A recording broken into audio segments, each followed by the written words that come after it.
Dans le cadre de la mise en œuvre des activités d'appui à la formation, une conférence portant sur l'économie numérique de l'industrie musicale, le cas des pays d'Afrique subsaharienne francophone, s'est tenue au Centre de documentation et d'information CDI de l'INSAC.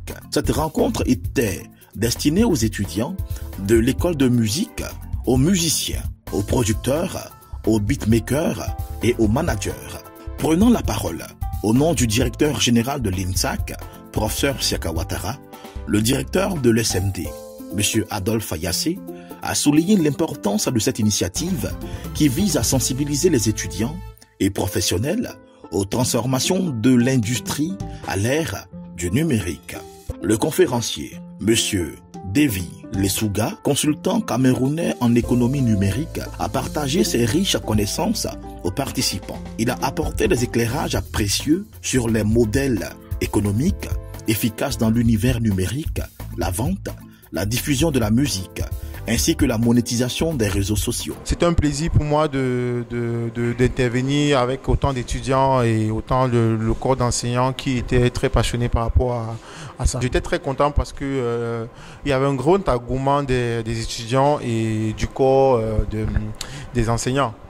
C'est très important, ça montre l'intérêt surtout que l'INSAC a aujourd'hui de cet nouvel environnement numérique dans lequel tout le monde va devoir s'y mettre pour des perspectives meilleures pour l'Afrique en fait. Ce que je dirais aujourd'hui, c'est le message qu'il faut retenir avec pour la jeune génération, comme je leur ai dit aux étudiants, l'illettré du 21e siècle aujourd'hui, c'est celui qui ne prendra pas connaissance des enjeux liés au numérique en fait. Aujourd'hui, l'illettré, ce n'est plus celui qui ne sait pas parler français, qui ne sait pas écrire. L'illettré aujourd'hui, c'est celui qui ne sait pas utiliser ne serait-ce qu'un outil numérique en fait. Et je terminerai en disant que la connaissance aujourd'hui, elle est totalement dématérialisée. Donc aujourd'hui, plus personne n'a le droit de dire qu'il ne connaît pas quelque chose. Aujourd'hui, sur le digital, tout est disponible et jamais l'occasion n'a été donnée à la créativité africaine de s'exporter avec tous ces outils numériques qui sont à notre disposition aujourd'hui. Dans une ambiance studieuse et interactive, les étudiants ont pu poser des questions pertinentes afin d'avoir plus amples informations sur l'économie numérique de l'industrie musicale. Il faut noter que les activités d'appui à la formation constituent un puissant catalyseur de savoir et d'accompagnement des étudiants vers une professionnalisation adaptée aux réalités du marché culturel africain. En 2022, je me suis aperçu, j'ai dit il manque quelque chose en Côte d'Ivoire, à Abidjan. Il manque un élément parce que les gens, les artistes allaient enregistrer soit au Bénin, où il y avait un studio, soit en France.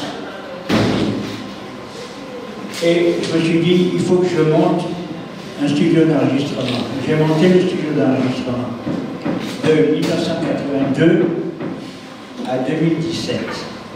Pourquoi j'ai arrêté en 2017, je vous dirai pourquoi.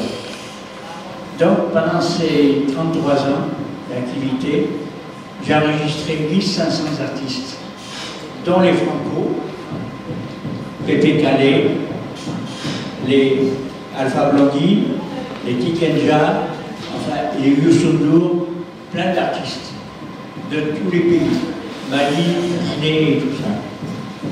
Et puis, vers les années 2010, là, ça a chauffé. Parce que, comme dit notre monsieur, le digital est venu nous ennuyer sur le plan d'enregistrement.